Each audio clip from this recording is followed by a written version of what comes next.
शुरुआत में हम मेजर संदीप उन्नीकृष्णन को देखते हैं जो कि अपनी ड्यूटी से छुट्टी लेकर अपने घर आए होते हैं। घर पर उनके माता पिता उनसे काफी नाराज होते हैं क्योंकि संदीप ने कुछ ऐसा किया था जो उन्हें नहीं करना था। हमें दिखाया जाता है कि संदीप इंडिया का बॉर्डर पार करके पीओके की तरफ चले गए थे, जिस बात से पाकिस्तानी आर्मी हवाई फायरिंग करने लग जाती है। संदीप के सीनियर चिल्लाते हुए कहते हैं कि आखिर तुम बॉर्डर पार करके पाकिस्तान ऑक्युपाइड कश्मीर क्यों गए जो कि हमारा नहीं है। संदीप जवाब देता है कि वो हमारा ही तो है सर। अब इसके बाद हमें मेजर संदीप उन्नीकृष्णन के बचपन का समय दिखाया जाता है, जहां हमें देखने को मिलता है कि संदीप को बचपन से ही वर्दी से कुछ ज्यादा ही लगाव था। जब भी वो किसी पुलिस वाले या फिर आर्मी की वर्दी देखता था तो उसी में खो सा जाता था और बस यही सोचता था कि वो भी एक दिन वही वर्दी पहनेगा। उसके अंदर वैसे ही क्वालिटीज भी आने लगी थी, जैसे कि किसी के ऊपर मुसीबत आने पर उसको बचाना, भले वो उस काबिल हो या ना हो, लेकिन वो सबके साथ खड़ा हो जाता था। ऐसे ही विचारों को साथ लिए संदीप बड़ा हो जाता है और अब उसके स्कूल का समय दिखाया जाता है, जहां हम देखते हैं कि वो अपने दोस्तों के साथ बाथरूम में बातचीत कर रहा होता है। ठीक वैसे ही बातें जैसे आप और हम अपने दोस्तों के साथ वॉशरूम में जाकर किया करते थे।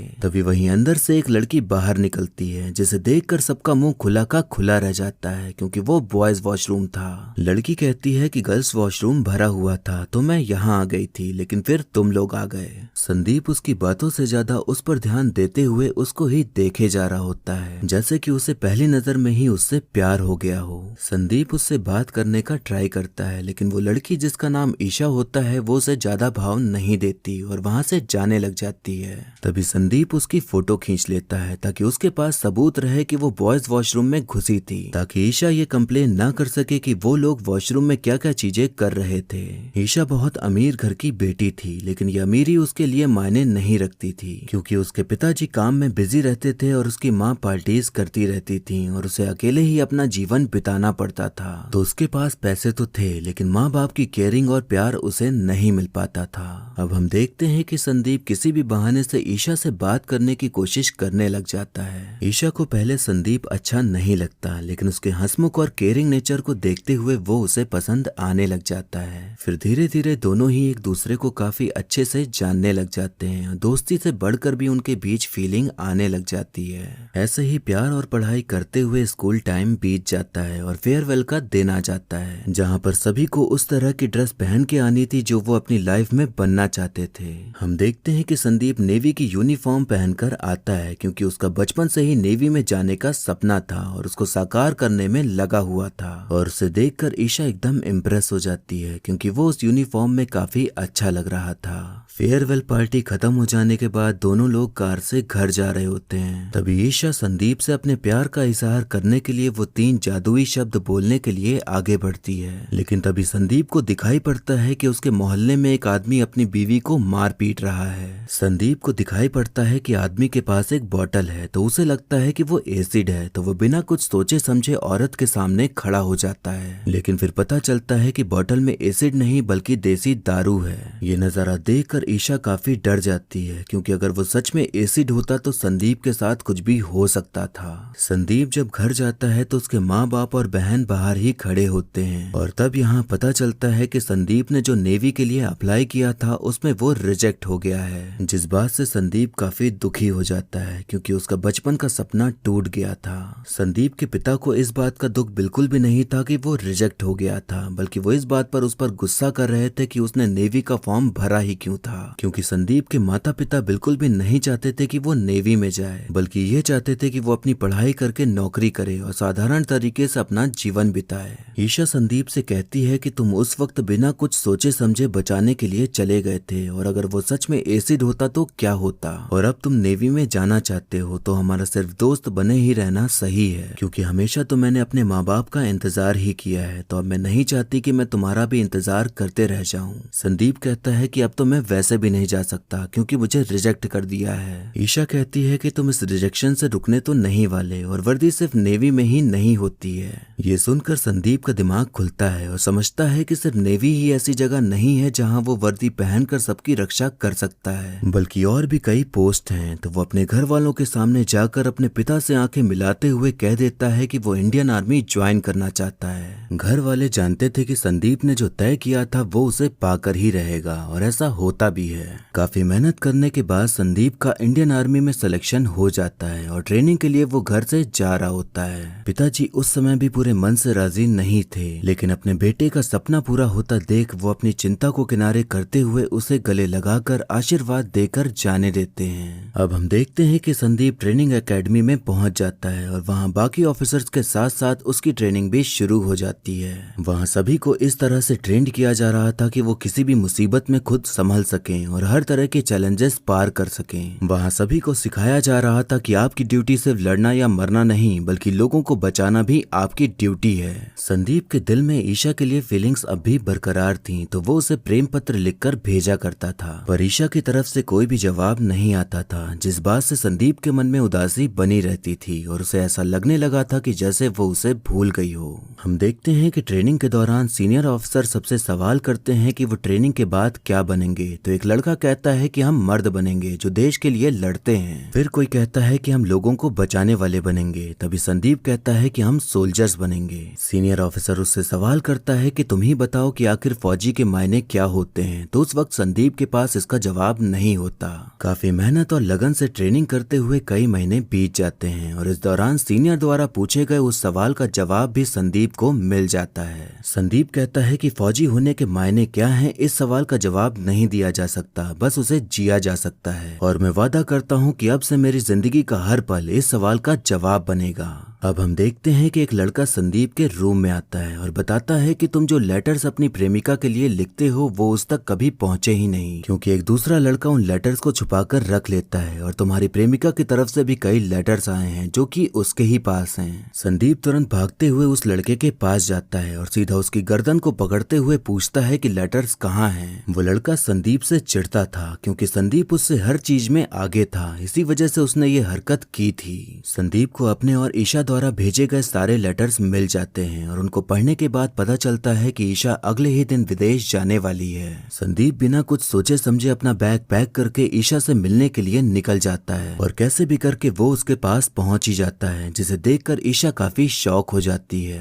संदीप उसे बताता है कि उसे कल ही उसके सारे पत्र पढ़ने को मिल पाए। बाकी सारी बातें बताने के लिए वो उसका हाथ पकड़कर लेके चला जाता है। वो ईशा को लेकर बस स्टेशन जाता है और कहता है कि अगले 5 मिनट में मेरी बस जाने वाली है, तो मैं चाहता हूँ कि ये 5 मिनट तुम्हारे साथ बिता लूं। संदीप कहता है कि आने वाले वक्त में मेरे पास ज्यादा वक्त नहीं होगा, लेकिन जितना भी होगा वो बस तुम्हारा होगा। संदीप बस में चढ़ जाता है और जाते जाते उससे वो 3 जादुई शब्द कह देता है जो एक समय पर ईशा उससे कहना चाहती थी। ईशा भागते हुए संदीप के पास जाती है और उसके होठों को अपने होठों से मिलाते हुए वो भी अपने प्यार का इजहार कर डालती है और तब वो दोनों एक हो जाते हैं। अब कई साल बीत जाते हैं और हमें कुछ फोटोज दिखाई जाती हैं जिनसे पता चलता है कि संदीप और ईशा की शादी हो चुकी है। संदीप छुट्टी में घर आया हुआ था और छुट्टियां बिताने के बाद वो वापस ड्यूटी पर जा रहा था। यहाँ हमें पता चलता है कि संदीप अपनी ड्यूटी पर रहता है और वहीं ईशा बेंगलोर में नौकरी करती है, तो वो दोनों कभी कभार ही मिल पाते हैं या महीने हो जाते हैं बिना मिले हुए या बात किए हुए। संदीप अब एनएसजी में ट्रेनिंग ऑफिसर बन चुका था, जहाँ वो सभी को ट्रेनिंग देता था कि जब हालात जंग वाले बन जाएं तो कैसे सबको बचाना है और खुद भी बचना है। सब कुछ सही चल रहा था, लेकिन बहुत जल्द बहुत बड़ी गड़बड़ी होने वाली थी, क्योंकि हमारे दुश्मनी देश पाकिस्तान में इंडिया के अंदर कुछ गलत करने की प्लानिंग बन रही थी। हम देखते हैं कि संदीप अपनी ड्यूटी पर पहुंच जाता है, तभी उसे एक लिफाफा मिलता है जो कि ईशा की तरफ से आया हुआ था, जिसे देखकर संदीप के चेहरे पर से रंग उतर जाता है, क्योंकि उस लिफाफे में कुछ ऐसा था जो कि सही तो नहीं था। अब हमें मुंबई में स्थित ताज होटल को दिखाया जाता है, जहां हम देखते हैं कि कई लोग वहां रहने के लिए आ रहे होते हैं और काफी चहल पहल देखने को मिलती है। वहीं पर हम एक लड़की को देखते हैं जिसका नाम प्रमोदा होता है, जो कि होटल में रहने के लिए आई होती है। प्रमोदा अपने रूम में जा ही रही होती है कि तभी एक छोटी बच्ची शैली, जो कि अपने पिता के साथ होती है, वो उसे हेलो कहती है। हम देखते हैं कि समुद्र के रास्ते कई आतंकवादी मुंबई शहर में घुसते हैं और अलग अलग जगह जाने के लिए टैक्सी लेते हैं। कुछ लोग ताज होटल के पास जाते हैं और कुछ दूसरे होटल्स की तरफ जाते हैं और टैक्सी में बॉम्ब रखकर दूर निकल जाते हैं। थोड़ी ही देर बाद टैक्सी में रखे बॉम्ब में धमाका होता है और फिर तब हर जगह हड़बड़ी मच जाती है और कई लोग उस धमाके में मारे जाते हैं। फिर सभी आतंकी बंदूक लेकर ताज होटल के अंदर घुस जाते हैं और अंधाधुंध तरीके से गोलियां चलाने लग जाते हैं। उधर संदीप ईशा को कॉल करके बात करने की कोशिश करता है पर ईशा फोन नहीं उठा रही होती। तभी उसे ये खबर मिलती है कि मुंबई के ताज होटल में आतंकवादियों ने हमला कर दिया है, तो वो तुरंत अपने बेस की ओर लौट जाता है। संदीप घर पर कॉल करके खबर देता है कि मुंबई में अटैक हुआ है, लेकिन वो ये भी बताता है कि ट्रेनिंग ऑफिसर को मिशन पर जाने नहीं देते हैं। अब हम देखते हैं कि प्रमोदा अपने रूम में होती है। तभी उसे कुछ आवाजें सुनाई पड़ती है। वो बाहर जाकर देखती है तो एक आतंकी बंदूक लिए खड़ा होता है, जिसे देखकर उसकी हालत एकदम खराब हो जाती है और वो तुरंत अंदर जाके छुप जाती है। सारे आतंकी ये भी नहीं देख रहे थे कि कोई बूढ़ा है या बच्चा है या औरत है। उन्हें बस लोगों को मारने से ही मतलब था और ऐसा करके वो पूरे देश में दहशत का माहौल बनाना चाहते थे। हम देखते हैं कि होटल में कमांडोज भेजने की तैयारी की जा रही होती है, तो संदीप अपने सीनियर ऑफिसर से कहता है कि वो भी इस मिशन में जाना चाहता है, पर ऑफिसर उसे जाने से मना कर देते हैं क्योंकि वो ट्रेनिंग ऑफिसर था। संदीप कहता है कि जिन्हें भेजा जा रहा है उन्हें मैंने ही ट्रेंड किया है, तो मुझे तो वहां जाना ही चाहिए। ये बात सुनकर सीनियर ऑफिसर उसे भी मिशन में जाने की परमिशन दे देते हैं। संदीप की एक आदत थी कि जब भी उसे अपनी माँ की याद आती थी तो वो अपनी माँ की पर्स की महक ले लेता था, ताकि वो ये महसूस कर सके कि वो उनके पास ही है। और जिस मिशन पर वो जा रहा था उसमें जान का खतरा पूरा था, इसीलिए उसे अपना घर याद आ रहा था। उधर संदीप के पिताजी फोन करके जानकारी लेने की कोशिश कर रहे होते हैं कि संदीप कहाँ है, पर उन्हें कोई भी कुछ भी नहीं बता रहा होता। हम देखते हैं कि मुंबई पुलिस एक आतंकी अजमल कसाब को पकड़ने में कामयाब हो जाती है, लेकिन उसमें एक पुलिस ऑफिसर मारे जाते हैं। और ये सारी न्यूज दूर बैठे आतंकियों का मेन लीडर देख रहा होता है, जो कि वही आतंकियों को ऑर्डर्स दे रहा था। न्यूज चैनल के रिपोर्टर्स ताज होटल के बाहर खड़े होकर पल पल हर पल की खबर देने में लगे हुए थे और कौन कैसे क्या कर रहा है ये सारी बातें अंदर बैठे आतंकी भी देख रहे थे और उसी हिसाब से प्लान बना रहे थे। एनएसजी की टीम जब ऊपर के रास्ते अंदर घुसने की कोशिश करती है तो आतंकी उन्हें मार डालते हैं और ये जानकारी उन्हें न्यूज चैनल से मिल रही थी कि कमांडोज अंदर कहां से घुस रहे हैं। संदीप अपनी टीम को लेकर पूरी प्लानिंग के साथ अब ताज होटल के अंदर घुस जाता है और वहीं आतंकी हर एक कमरे में घुस घुस कर लोगों को गोली मारे जा रहे होते हैं। प्रमोदा अपने रूम में छुपी बैठी हुई थी कि तभी उसे वो छोटी बच्ची शैली का ख्याल आता है, तो वो उसको बचाने के लिए बाहर निकलती है। शैली के पिता मारे गए थे और शैली उसे कमरे में छुपी हुई मिलती है, तो वो उसे लेकर अपने कमरे में वापस आ जाती है। आतंकी न्यूज चैनलों से खबर देखकर प्लान बनाते हुए एनएसजी कमांडोज पर हमला करते जा रहे थे और फिर उन्हीं की यूनिफॉर्म पहनकर लोगों को मारने लग जाते हैं। संदीप और उनकी टीम धीरे धीरे आगे बढ़ती जा रही थी और जो भी उन्हें मिल रहा था उन्हें रेस्क्यू करती जा रही थी, पर आतंकियों ने कई लोगों को एक ही जगह पर बंदी बनाकर रखा हुआ था। संदीप एक हॉस्टेज को बचाकर ले जा रहा होता है, लेकिन तभी वो नोटिस करता है कि उसके जूते पर खून के निशान हैं, जिससे कि वो समझ जाता है कि वो कोई हॉस्टेज नहीं बल्कि आतंकवादी है। अब उन दोनों में 1-on-1 फाइट होना शुरू हो जाती है, जिसमें कि संदीप उसे पकड़ने में कामयाब भी हो जाता है, पर आतंकी अपनी जान बचाकर वहां से भाग निकलता है। इस दौरान संदीप को गोली लग गई थी, जो कि गर्दन से छूते हुए निकल गई थी, तो उसके सीनियर उसे वापस बुला लेते हैं क्योंकि दूसरों की जान बचाने के साथ साथ खुद की भी जान बचाना जरूरी था। उधर दो आतंकी प्रमोदा के रूम में घुस जाते हैं, लेकिन प्रमोदा शैली को छुपा देती है और खुद बालकनी से लटक जाती है और कैसे भी करके उन आतंकियों से बच जाती है। अब हम देखते हैं कि ईशा संदीप से कांटेक्ट करने की कोशिश कर रही होती है, लेकिन संदीप ऐसे सिचुएशन में था जहां फोन नहीं उठा सकता था, तो बात नहीं हो पाती। अब कहानी यहाँ से फ्लैशबैक में जाती है, जहाँ हमें दिखाया जाता है कि ईशा और संदीप की शादी हो गई है। संदीप को जल्द ही ड्यूटी पर वापस जाना था, तो वो ईशा को साथ में ही चलने को कहता है। हम देखते हैं कि ईशा संदीप के साथ आ तो जाती है, लेकिन वहाँ उसका बिल्कुल भी मन नहीं लग रहा था, क्योंकि वहाँ संदीप के जैसे सभी ऑफिसर्स थे और सब उसी तरह की बातें होती थीं, जिसमें कि ईशा घुल मिल नहीं पा रही थी। ईशा संदीप को बताती है कि उसे बैंगलोर की एक कंपनी से जॉब का ऑफर आया है, जिसमें कि अच्छी पोस्ट भी है और सैलरी भी, लेकिन मैं कल ही मना कर दूंगी। संदीप ऐसा इंसान तो नहीं था जो दूसरों की खुशियों को ना समझे, इसीलिए वो ईशा को बैंगलोर जाकर जॉब करने को कह देता है। ईशा बेंगलोर पहुंच गई थी और अपनी नौकरी करने लगी थी, लेकिन संदीप से काफी दूर हो गई थी और जब वो चाहे तब संदीप उसके पास नहीं आ सकता था और न ही रोज फोन पर बात हो सकती थी, क्योंकि संदीप कहीं न कहीं किसी मिशन में गया होता था, क्योंकि उसका काम तो देश की रक्षा करना ही था। एक दिन ईशा को पेट में बहुत जोरों से दर्द होता है तो ऑफिस के लोग उसे हॉस्पिटल ले जाते हैं। तभी संदीप का कॉल आता है और वो बताता है कि हमारे ऊपर अटैक हो गया था और हम ऐसी जगह फंस गए थे जहाँ पर नेटवर्क भी नहीं था, तो इसीलिए तुमसे बात नहीं हो पाई, और क्या तुम ठीक हो या नहीं। ईशा कहती है कि वो ठीक है, पर असलियत तो ये थी कि वो हॉस्पिटल के बेड पर लेटी हुई थी, लेकिन वो कह देती है कि वो ऑफिस में है और बिल्कुल ठीक है। हम देखते हैं कि जब संदीप ईशा के पास आता है तो उनमें बहसबाजी हो जाती है, क्योंकि उसे पता चलता है कि ईशा हॉस्पिटल में एडमिट थी, पर ईशा ये नहीं बता रही थी कि उस दिन क्या हुआ था। संदीप उससे बार बार पूछ रहा होता है, लेकिन ईशा कहती है कि तुम रुक जाओ मेरे पास, मुझे तुम्हारी जरूरत है, तुम रुक जाओगे तो मैं बताऊंगी कि क्या हुआ था। पर संदीप के लिए सभी चीजों से ज्यादा जरूरी था अपने देश की रक्षा करना, क्योंकि वो किसी का पति होने से पहले, किसी का बेटा होने से पहले एक फौजी था, इसीलिए वो उस वक्त उसके पास नहीं रुकता और अपना कर्तव्य निभाने के लिए निकल जाता है। इन सब चीजों के होने के बाद ईशा ने संदीप से डिवोर्स लेने का सोच लिया था, और अब हमें यहाँ पता चलता है कि जो लिफाफा संदीप को मिला था उसमें डिवोर्स पेपर थे।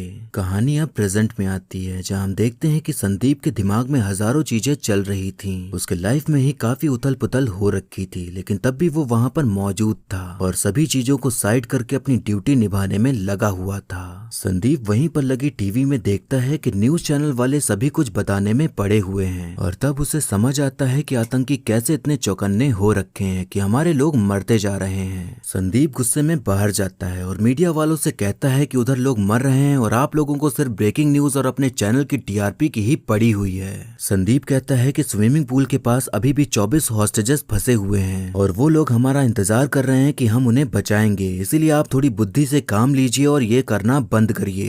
एक न्यूज रिपोर्टर थोड़ी देर रुकती है और फिर गहरी सांस लेते हुए फिर से उसी जोश में रिपोर्टिंग करने लग जाती है, और जो कुछ भी संदीप बताकर गया था वो सब कुछ बताने लग जाती है। ये सारी खबर आतंकियों का मेन लीडर देख रहा होता है, तो वो आतंकियों से पूल की ओर जाने को कहता है ताकि वहाँ पर छुपे लोगों को मार सके। 3 आतंकी पूल के पास पहुँच जाते हैं तो पानी के अंदर से गोलियां बाहर निकलती हैं और 2 आतंकी ढेर हो जाते हैं। हम देखते हैं कि संदीप और उसकी टीम पानी के अंदर छुपकर घात लगाए बैठी थी उनको मारने के लिए। वहां से एक आतंकी भागने लग जाता है तो वो उसको मारने के लिए जाते हैं और काफी गोलीबारी के बाद उसे मार डालने में कामयाब हो जाते हैं। संदीप ने जो कुछ भी मीडिया को बताया था वो सब बस प्लान था, क्योंकि वो जानता था कि मीडिया को कुछ भी बोलने से वो सुधरने नहीं वाली और वही करेगी जो करती आ रही थी, तो वो झूठी इंफॉर्मेशन दे देता है ताकि वो आतंकियों को मार गिरा सके, और ये प्लान उसका कामयाब हो भी जाता है। सीनियर ऑफिसर संदीप से कहते हैं कि ऊपर से ऑर्डर्स आए हैं आज के लिए मिशन यहीं रोकने के, और कल सुबह फिर से हम अंदर जाएंगे।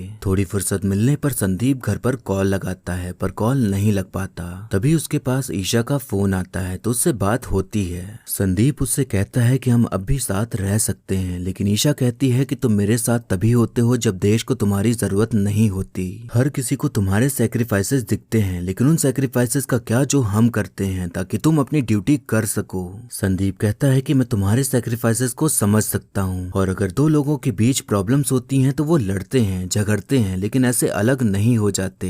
ईशा कहती है कि उस दिन हॉस्पिटल में मुझे लगा कि तुम मेरे पास रहोगे, मेरे साथ रहोगे, लेकिन मैं तब भी अकेली थी और अब भी अकेली हूँ। संदीप कहता है कि मैं आऊंगा और तब तुम्हें मुझसे कुछ भी छुपाने की जरूरत नहीं पड़ेगी, लेकिन मुझे बता दो कि उस दिन हॉस्पिटल में क्या हुआ था। ईशा कहती है कि तुम रहने दो, तुम ना जानो तो बेहतर है। तभी ईशा को संदीप की तरफ से कुछ आवाजें सुनाई पड़ती है, जिससे कि उसे एहसास होता है कि शायद वो ताज होटल में है, तो वो उससे पूछती है कि वो कहाँ है। संदीप उसका ही जवाब उसको ही देते हुए कहता है कि तुम रहने दो, तुम ना जानो तो बेहतर है, और इतना कहते हुए वो फोन काट देता है। प्रमोदा को एक वॉकी टॉकी मिल गया था, जिससे वो कांटेक्ट करके जानकारी देती है कि उसके साथ एक बच्ची है जिसे सांस लेने में दिक्कत हो रही है, और अगर अभी कोई बचाने नहीं आया तो आतंकी के मारने से पहले ही बच्ची मर जाएगी। ये बात जब संदीप को पता चलती है तो वो सीनियर ऑफिसर से वापस अंदर जाने को कहता है। ऑफिसर कहते हैं कि हम नहीं जानते कि अंदर कितने आतंकी हैं, और हमें ये भी नहीं पता कि वो जानकारी सही है या फिर झांसा है, इसीलिए हम कल सुबह ही जाएंगे।